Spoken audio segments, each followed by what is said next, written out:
Bonjour Fouad, ou plutôt Siti, puisque c'est ton nom d'artiste. Est-ce que tu peux déjà nous dire d'où tu nous réponds aujourd'hui, d'où tu nous parles? Je suis à Toulouse, au studio, à mon studio. Et voilà. Pour l'instant, je suis ici, mais je suis basé à l'origine à Hong Kong, mais à cause du Covid, je suis un peu bloqué ici. Voilà. On voit d'ailleurs quelques-uns de tes poulets, tes animaux fétiches juste derrière toi. Pour toi, quand est-ce que ça a commencé le graffiti? En quelle année et dans quelles conditions? Qu'est-ce qui t'a intéressé dans cette idée de faire des dessins sur les murs, hein? Mais en fait, moi, j'ai connu le hip-hop vers 84 avec avec l'émission HIP HOP de l'époque. Et bon, je dansais un petit peu. Et après, quand l'émission HIP HOP est arrivée, c'était vraiment la révélation. Et je dansais sur des cartons, on avait des gants blancs, on avait les survêtes, des kawaii et tout ça. Et après, j'ai eu la révélation de voir sur un magazine, je sais plus quel magazine c'était. Je crois que j'avais vu, je sais pas si c'était Futura qui graffait ou quoi que ce soit, mais j'ai dit bon, mais là, je voulais, moi je dessinais un petit peu déjà à la base et j'ai vu qu'à la bombe on pouvait faire, on pouvait réaliser les dessins à la bombe et c'est à partir de là où j'ai commencé vraiment à faire du tag vandal, à faire un peu de graffiti, mais vraiment comme n'importe quel débutant, quoi. C'était vraiment du gribouillis plutôt que du graffiti. Voilà, on a commencé à mettre un peu de nono un peu partout. J'avais commencé à taguer Minouche à la base, mais c'était vraiment pour délirer. Et c'est à l'époque où c'était un peu à la mode, les double E, il y avait Ice-T, King T, Ice-T et tout ça. Et donc, moi, je voulais un nom un peu hip-hop des années 80. Et j'avais pris un nom avec un double E. Et j'avais trouvé le nom City. Voilà, ça s'est fait comme ça. Donc on prononce bien City et pas Site comme certains, hein. Mais les gens qui me connaissent pas m'appellent Site, mais les gens qui me connaissent depuis super longtemps et qui savent que à la base ça s'écrivait CEE pointé et ça se prononçait City. Voilà. Right. Toi, tu as commencé donc, c'est vraiment à Toulouse que tu as donc commencé à faire des graffitis. Mais qu'est-ce qui fait que c'est passé d'une passion dévorante à un métier qui maintenant est celui que tu exerces Et depuis quelques années? tu penses pas en faire un métier, quoi. C'est vraiment moi je faisais du foot, je faisais du graffiti et voilà, je faisais du graffiti comme je vais aller faire du foot, quoi, aller faire du sport. Donc c'est vraiment une passion, mais tu penses vraiment pas en faire un métier. Et même à l'heure d'aujourd'hui, je pense même pas que ce soit un métier pour moi. C'est une passion, j'ai la chance d'en vivre, j'ai la chance, ça me permet de voyager, tout ça, mais je le considère pas comme un boulot, je le considère vraiment comme quelque chose qui est ancré en moi et j'en ressens l'envie tout le temps d'aller peindre, de créer, de peindre sur des toiles, de peindre sur des murs. Voilà, là, pratiquement tous les jours, avec mes amis toulousains, on trouve des endroits désaffectés, on va peindre là-bas. C'est vraiment, je sais pas, je peux même pas t'expliquer. Pour moi, je le considère pas comme un boulot, ça c'est sûr et certain. Est-ce que tu te souviens de la première toile ou de la première œuvre que tu as vendue, du moment où tu as commencé à gagner directement de l'argent avec tes bombes et tes mains? Ben ouais, c'était dans les début 80, vraiment 90, 91, j'ai vendu une toile que j'avais fait mon lettrage que je faisais sur les murs. J'avais rajouté un diable, je m'en souviens. C'est ce que je faisais souvent sur les murs. Et voilà, j'étais étonné, quelqu'un avait adoré mon travail. C'est souvent les premiers acheteurs, c'est souvent des potes, plus ou moins. C'est pas vraiment des gens qu'on connaît pas. Et c'est quand on commence à exposer dans des galeries ou dans des endroits un peu où il y a du public, on commence à toucher d'autres gens et des gens qu'on connaît pas. Et à l'époque, on n'avait pas les réseaux sociaux comme maintenant, donc c'était compliqué de faire sa propre promo.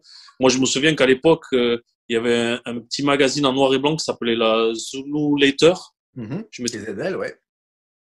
20 francs en chèque et on devait nous envoyer un magazine en noir et blanc où des fois il y avait quelques photos en couleur, c'était des trucs agrafés. Bon, c'était bien pour l'époque, on avait que ça comme news. Et après sont arrivés les magazines et tout ça. Bon, les réseaux sociaux et Internet n'existaient même pas. Donc pour vendre des toiles et pour toucher un maximum de gens, c'était compliqué. Donc les premiers acheteurs, c'est souvent nos potes, plus ou moins. On en a parlé au début de cette interview, on les voit derrière toi, tes animaux, tes totems, ton sujet principal, c'est les poulets, les chicanos comme tu les appelles. Raconte-nous comment tu en es venu à être obsédé par les poulets. Je suis pas obsédé en fait. C'est, j'ai eu la chance, j'ai eu comme une sorte de révélation en allant en Chine. Moi, je faisais comme tous les graffeurs, je marque mon nom un peu partout, et c'est vrai que ça m'avait un peu pas fatigué, mais j'aime bien me renouveler un petit peu. Et quand je suis arrivé en Chine et que j'ai commencé à dessiner ce poulet, et ben je me suis dit, bah, j'ai un truc à faire avec ça, à déconner, à délirer. Et il n'y avait pas de limite au niveau des couleurs, au niveau des formes et tout ça. Et c'est ce que j'ai adoré. Je continue à faire un peu de la lettre en flop et tout ça dans la rue avec mes amis, mais c'est vrai que c'est devenu récurrent mon histoire de poulet. Et cette histoire, elle est venue en Chine. C'était vraiment un problème de communication avec les Chinois. Ils parlaient pas l'anglais, je parlais pas le mandarin, donc j'avais toujours un petit calepin avec moi, je dessinais. Je disais tout le temps tout ce qu'il fallait que je mange, tout ce qu'il fallait que je fasse et tout ça. Et un jour, ben, voilà, j'ai dessiné un poulet parce que je voulais manger un poulet. Ça a fait délirer mes potes qui étaient autour de moi. Et c'est resté. J'ai commencé à le décliner, à remplacer un peu mes lettrages par ces poulets, et jusqu'à ce que ça prenne de plus en plus de place. Voilà. Jusqu'à être aujourd'hui un projet de dessin animé long métrage autour de ces chicanos. Alors, tu peux nous dire quelques mots sur ce projet qui est en cours? Ben ouais, je vais réaliser. Je pense que bon, à cause du Covid, c'est un peu retardé, mais ça devrait sortir dans 3 ans à peu près. Un long métrage qui sera au cinéma, qui sera à la télé, qui sera sur Netflix. Et ouais, j'ai eu cette chance-là de signer un contrat avec une boîte de prod et qui va pouvoir me réaliser sûrement le projet de ma vie, parce que c'est le genre de truc. Moi, j'ai toujours mes personnages soit en sculpture ou en 2D ou sur des toiles, mais les voir animés et créer une histoire un peu marrante et tout ça, c'est vraiment un truc que j'aurais jamais pensé réaliser une fois dans ma vie. Si tu devais trouver 3 mots pour définir la culture hip-hop aujourd'hui en 2021, ça serait lesquels? La culture hip-hop en 2021, c'est clair que c'est pas la même que celle que j'ai connue dans les années 80, et encore moins de celle que j'ai connue dans les années 90.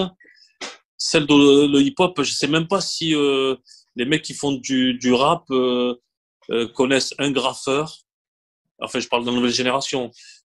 Si les danseurs, bon, nous, dans le milieu du graffiti, je pense dans le milieu de la danse, on connaît bien les rappeurs, mais je sais pas si les rappeurs connaissent certains graffeurs, parce que c'est quand même, je sais pas, il y a un truc qui est une cassure. Il y a toujours cette culture hip-hop, mais il y a quand même une grosse cassure qui s'est faite je sais pas quand. Je pense que dans les années, quand le hip-hop a commencé à devenir un peu plus vulgaire, un peu plus bling bling qu'il était dans les années 90 ou 80. Mais alors d'aujourd'hui, la culture hip-hop, te la définir, c'est vraiment tous les éléments, c'est plus comme avant en fait. Il y a plus de grosses soirées hip-hop où il y avait du graffiti, du breakdance, du beatbox, des DJ, compétitions de DJ, et ça finissait avec une scène avec du hip-hop. Je pense que ça devient de plus en plus rare. C'est vraiment nous dans le milieu du graffiti, on se retrouve vraiment à faire nos jams, nos graffiti jams, et se faire inviter dans des événements que spécialisés graffiti. Il y aura toujours un DJ, mais lui qui sera toujours mis en retrait. Alors que après, te donner une diffusion en 2020 du hip-hop, ce serait plus individualiste, je dirais. Si je te dis True School, Carrefour culturel Arnaud Bernard, rue Gramma, ça évoque quoi pour toi? Ben, True School, c'est mon ancien groupe. Après, Arnaud Bernard, c'est là où a commencé un petit peu le graffiti à Toulouse, au centre-ville de Toulouse. C'est le quartier un peu rebeu de Toulouse. Et après, ouais, c'est que des bons souvenirs. Moi, j'aimerais revenir à cette période-là avec la technique de la bombe que j'ai à l'heure d'aujourd'hui, et ma technique de couleur et tout ça. Revenir, je pense que j'aurais été, j'aurais été en avance, disons. Si tu devais citer un artiste graffiti français, à part toi bien sûr, et un américain pour dire que ce qui est au top du graffiti aujourd'hui en 2021, ça serait qui? En France, je dirais, bon, moi, je suis dans la mouvance de Jace. Moi, j'aime bien Jace. J'aime bien aussi, t'en citer, je peux t'en citer plein. J'aime bien Tilt. J'aime bien, après, il y a des nouvelles générations aussi qui qui sont super forts. Mais c'est vrai que il y en a plein, des Français, il y en a plein. Bon, je pourrais te citer parce que c'est quand même quelqu'un que je vois régulièrement. Je vois qu'il est super actif et tout. Je peux te dire que Jace, ouais, c'est quelqu'un qui est en ce moment au top, je pense. Et à l'étranger? À l'étranger, les New-Yorkais, il y a des New-Yorkais. Après, il y a Pita en Italie qui, j'aime bien ce qu'il fait, c'est de la 3D, c'est super. Après, il y a Tenten, 10-10, qui lui aussi, j'aime bien ce qu'il fait. Ouais, il y a Hendrik, ECB, qui lui fait des portraits en hyperréalisme qu'en noir et blanc. Il y en a plein, en fait. Je pourrais t'en citer des centaines et des centaines. Mais je pourrais pas t'en citer un spécialement, après tout dépend du style, mais c'est vrai que j'en aime énormément dans le monde entier et j'en aime beaucoup aussi en France. Et est-ce que tu peux nous parler un petit peu des différentes catégories satellites du graphe, le côté tag, braille, street art? Est-ce que tu peux un petit peu nous dire comment ça se répartit, comment ça se divise? Bon, il y a les mecs qui vont faire que du vandal, qui vont faire que des flops et des tags, et ils vont faire que ça, ils vont se sont spécialisés là-dedans. T'en as d'autres qui vont faire aussi bien des flops, ils vont faire que des trains. Il y en a qui vont faire que des trains. Il y en a d'autres qui vont faire que des fresques. Et il y en a d'autres qui vont faire que du street art. Ils vont coller des affiches. Après, c'est vrai que les graffeurs n'aiment pas trop qu'on les appelle les street artistes. Ils préfèrent plus utiliser le mot graffiti artiste ou graffeur ou de l'urban art, par exemple, tu vois, que de se faire appeler par des street artistes. Nous, dans le milieu du graffiti, les street artistes, pour nous, c'est plus des mecs qui vont faire du collage, euh, des concepts dans la rue, tu vois. Après, moi, je les adore, hein, j'adore. J'ai plein de potes qui font du street artiste, et tout, qui font du street art, que j'adore. Mais c'est vrai que ceux qui font du vandal, les puristes et tout, ils aiment pas trop qu'on les appelle les street artistes. Après, qu'est-ce que t'as d'autre? T'as des mecs qui vont faire que du lettrage, t'as des mecs qui vont faire que des personnages. Voilà. Après, t'as les vandales qui ne vont pas aimer les mecs qui font que des terrains parce que pour eux, c'est pas des gens qui prennent des risques et vice versa, quoi. Bon, moi, je fais un peu de tout. J'ai la chance de traîner aussi bien avec la nouvelle génération que des mecs qui font réaliser grosses fresques, des mecs qui font des terrains. Donc, je papillonne un peu partout parce que j'adore, j'aime toucher à tout. J'aime sortir la nuit, peindre et j'aime aussi bien peindre dans les terrains. Comment tu définirais ta situation actuelle alors dans le métier? Tu es une star, un artiste établi, tu es encore à la recherche de quelque chose? Ah, ce serait un grand mot, mais non, je pense que je me débrouille. Disons que je me débrouille. Après, je reste quand même un graffiti artiste qui a beaucoup de chance, disons. Parmi tes œuvres, il y a aussi beaucoup de gens, alors je pense à De Funès, Brel, Trump, même des gens de la culture ou de la politique, souvent avec des poulets dans les cheveux d'ailleurs. C'est quoi ton rapport à la culture et à la culture française plus spécialement? Eh ben, alors, pour reprendre sur les portraits que j'ai faits, là, c'était une période artistique, une période de ma carrière artistique où j'ai développé, je m'amusais à redonner un peu soit une vie à certains artistes qui étaient décédés en les rendant un peu plus marrants, ou quand c'était des mecs comme Trump, c'était un peu pour se foutre un peu de leur gueule, tu vois. Mais après, là, moi j'ai toujours adoré, tu sais, j'ai grandi avec les films de Louis de Funès. Avec Jean Gabin, tu vois, tous ces trucs-là, tu vois. Donc, quand je fais des trucs de Louis de Funès, moi, je suis un super fan de Louis de Funès, qui n'a pas connu la grande vadrouille. Même, je pense que même la nouvelle génération en 2020, 2021 a vu la grande vadrouille. C'est obligé. De toute façon, il la passe au moins une fois dans l'année sur TF1. Mais ouais, j'ai grandi avec cette culture française, alors que je suis d'origine marocaine et j'ai de liens, j'ai plus de liens avec la France qu'avec le Maroc. Par le biais de films, par le biais de musique, par le biais de trucs. Donc ouais, quand je suis à l'étranger, surtout à Hong Kong et en Chine, ouais, je fais la promotion de la culture française par l'intermédiaire de mes poulets et par l'intermédiaire de mon style de vie, quoi, en général. Si tu devais citer un artiste français en dehors du hip-hop qui t'a influencé, ça serait qui? Un artiste n'importe lequel en musique, en peinture. Ouais.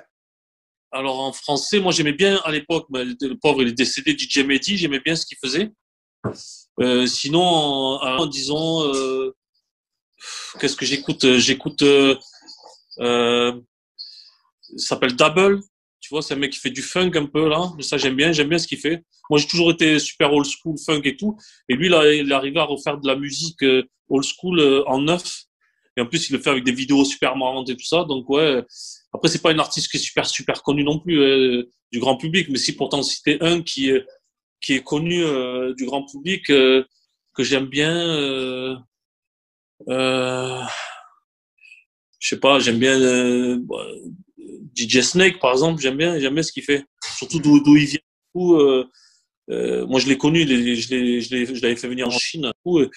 Et c'est vrai que il est parti vraiment du plus bas et de le voir là, alors d'aujourd'hui, faire des grosses productions et tout.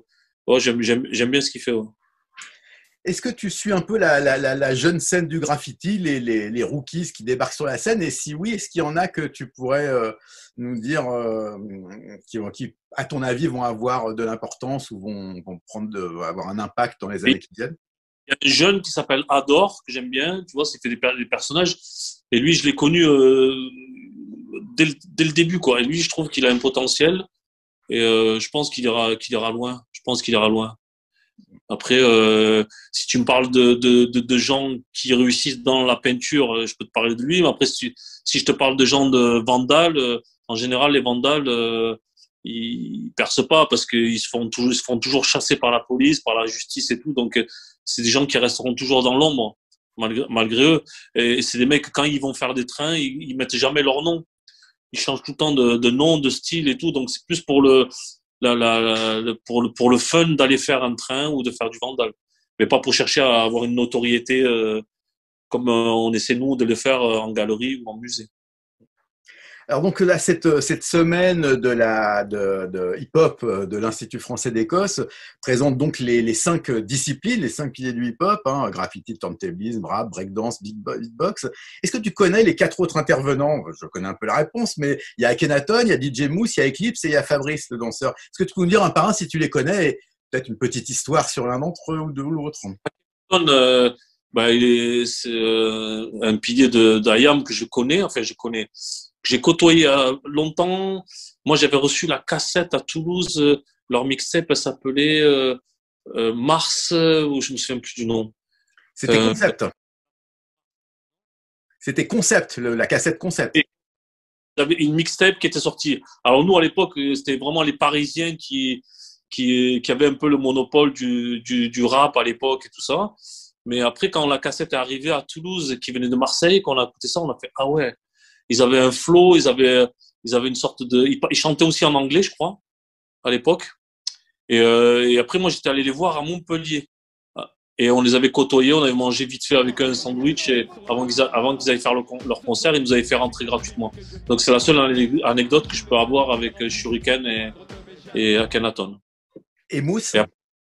Et après, le DJ, ben, tu as parlé de DJ Mousse. Ben, DJ Mousse, c'est un ami. Donc, moi, techniquement, dans la prod, je pourrais dire que c'est un Français allemand. Pourquoi je dis allemand? Parce qu'il est super carré dans ce qu'il fait. Et c'est vraiment un pro, quoi. Moi, j'adore ce qu'il fait. Et techniquement, au niveau du scratch, il est extrêmement fort. Ben, après, Eclipse aussi, c'est un pote. Eclipse, c'est un mec, moi, à chaque fois, c'est un mec super marrant. J'ai fait plein de tournées avec lui. On a aussi passé de super bons moments. J'ai fait des soirées aussi avec lui et tout, où on a super rigolé. Et c'est un mec qui a un talent fou, quoi. Il vit sur une autre planète. C'est un martien. Et après, ben, le breakdancer, Fabrice, il fait partie de quel groupe? C'est Figure de style. Non, je connais pas. Okay. Moi, je connais Vagabond, Pokémon. Voilà, j'ai des potes à moi qui ont fait partie de groupes de breakdance. Mais après, dans le milieu breakdance, j'en connais quelques-uns, mais je les connais pas tous. Et le Fabrice, non, je le connais pas. Alors, tu évoquais tout à l'heure l'époque où le hip-hop était une pluridisciplinaire et où tout le monde faisait un petit peu, connaissait toutes les autres disciplines. Aujourd'hui, ça a changé, mais toi, tu es graffiti artiste, mais tu as été et tu es aussi de temps en temps DJ, je crois. Est-ce que Oui, tu peux ouais, parler de ça? la chance de traîner à Toulouse avec des DJ, j'adorais les soirées, donc j'ai commencé par des anniversaires, mais je traînais avec un collectif de DJ qui m'ont appris à mixer un petit peu. Je me suis acheté mes propres platines, j'ai commencé à acheter mes disques, j'ai commencé à voyager. Quand je voyageais à New York pour les graffer, eh ben j'ai acheté moi aussi mes vinyles et tout, et je me suis fait ma petite collection, qui est pas bon. J'ai quand même 6000 disques, mais voilà. Et après le MP3 est arrivé et a tué cette. Ça avait un charme d'aller chercher le disque, d'aller faire les boutiques et tout. Et c'est vrai que là, depuis que le Serato et tout ça est arrivé, ben, on a plus cette chance-là. Mais j'adore. Moi, me retrouver. J'aime pas aller dans les clubs. Je bois pas d'alcool. Et je me fais un peu chiant pour être franc. Mais dès que je suis au platine, je me transcende. J'adore poster les vieux morceaux, mixer avec des nouveaux, faire danser les gens. Voilà. Et c'est ce que j'ai fait à Hong Kong. Un des trucs qui est généralement que tous les graffeurs connaissent, c'est le fait justement d'aller poser ses dessins, ses fresques ailleurs que chez soi, dans d'autres villes ou dans d'autres pays. Est-ce que tu peux nous parler un peu des voyages que tu as amené à faire ton art graphique? Eh ben, le graffiti m'a permis de voyager. C'est-à-dire que j'ai commencé à me faire inviter dans des festivals où il y avait des potes à moi qui organisaient des événements. On prenait notre billet d'avion ou on prenait le train, on se retrouve là-bas, on se fait loger chez l'ami au départ et tout ça. Et après, petit à petit, quand tu commences à avoir une autorité, on t'invite dans des plus gros festivals et tout ça. Et tu rencontres de plus en plus de gens. Et c'est vrai que c'est une chance inouïe que le graffiti peut nous amener, comme n'importe quel artiste qui commence à être reconnu, qui commence à voyager, qui peut aller chanter à tel ou tel endroit. Mais nous, dans le graffiti, c'est la même chose. Sauf que nous, à l'heure d'aujourd'hui, ceux qui ont vraiment un nom dans le milieu peuvent vraiment bien vivre et voyager et exposer leurs œuvres et aller peindre dans le monde entier. Est-ce que tu peux nous dire l'endroit le plus insolite où tu as été et l'œuvre la plus délirante que tu aies créée? Alors, l'endroit le plus insolite, j'en ai eu plein, mais un endroit qui m'avait bien marqué, c'était au Brésil, dans les favelas. C'est vrai que le moindre mur qu'on devait faire, il fallait qu'on demande l'autorisation du chef du quartier. Donc c'est vraiment spécial et il fallait qu'on lui ramène un petit truc, pas spécialement de l'argent, mais je me souviens qu'on avait fait le portrait d'un des mecs du gang là-bas et ça nous avait ouvert toutes les portes. Et après, ben, tu vois, je te dis le plus insolite, j'ai fait un paquebot une fois à l'arrache. J'ai fait aussi un avion. Dernier petit truc, là donc c'est la semaine du hip-hop du centre d'Institut français d'Écosse. Est-ce que tu as déjà été en Écosse? Jamais de ma vie. Comment t'imagines le pays? Super vert, pas mal de pluie, pas mal de pubs. Après, je vois des gens quand même super cool. C'est des mecs qui sont super joyeux, cool, super amical. J'ai eu une super bonne approche, donc l'Écosse, ça me dirait bien d'y venir, ouais, ça c'est sûr. Ben, t'es pas à l'abri d'une invitation. Dernier petit truc aussi, est-ce que tu pourrais nous dire, est-ce que tu as une actualité la prochaine que tu pourrais nous... Et là, alors, la semaine prochaine, dans un musée en Chine, à Shenzhen. Ensuite, le 6 mai, j'ai une exposition solo à Toulouse, dans une galerie, à la galerie Alain Daudet. Qu'est-ce qu'il y a d'autre? Je prépare un bouquin avec un ami qui s'appelle Fiche. Après, voilà, pour l'instant, voilà, je suis sur ça. Ok. Là, on arrive au bout de cette interview. Est-ce que tu as un mot de la fin, un conseil ou un message à donner aux auditeurs, aux spectateurs et aux éventuels jeunes artistes en devenir? Ben, moi, de ce que mon expérience et tout, c'est que moi, j'ai vraiment fait ça par passion. Une passion, il faut pas chercher à chercher à faire à ce que ça soit un métier ou chercher à faire de l'argent. Il faut vraiment que ça reste une passion. Et c'est en gardant cette passion-là et cette énergie que les choses vont venir, les projets vont venir, les rencontres surtout et tout ça. Et donc, le message que je peux passer, c'est que ouais, il faut surtout pas lâcher l'affaire. Et je pense que dans le milieu hip-hop, on est connu pour ça. C'est-à-dire que quand on commence un truc, on lâche pas. Et c'est ce qui fait la force du milieu du hip-hop. Et c'est ce qui fait que c'est une culture qui existe depuis bientôt 50 ans, mine de rien. Ouais. Et ben moi, ça va faire. J'ai commencé en 88, fin 87, 88, donc ça fait. Je suis mauvais en calcul, mais ça va faire 33 ans, 34 ans, 35 ans. Mmh. Donc, voilà. Bon, j'ai presque bientôt 50 ans. Eh ben, je suis pas prêt de m'arrêter. Eh ben, on te souhaite encore 50 années d'exercice sur les murs, sur les toiles, dans les galeries et partout. Merci beaucoup, Siti. Merci, Fouad. À la prochaine. Allez, ciao.